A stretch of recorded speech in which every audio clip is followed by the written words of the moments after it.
Totoo po ba na kailangang wala kang car loan pag kukuha ka ng bahay? Kasi hindi ka maa-approve pag may existing car loan ka?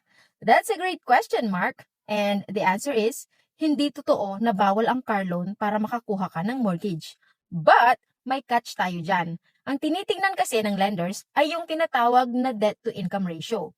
Ibig sabihin, gaano kalaki ang total na utang mo kumpara sa kita mo buwan-buwan. So, kung may car loan ka, kasama yon sa calculation ng mga utang mo. For example, sabihin natin kumikita ka ng 5,000 per month.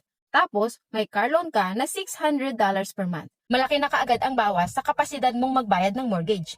Kaya pwedeng maapektuhan ang maa-approve mong amount. Or worse, baka ma-deny kung masyado nang mataas ang total debts mo.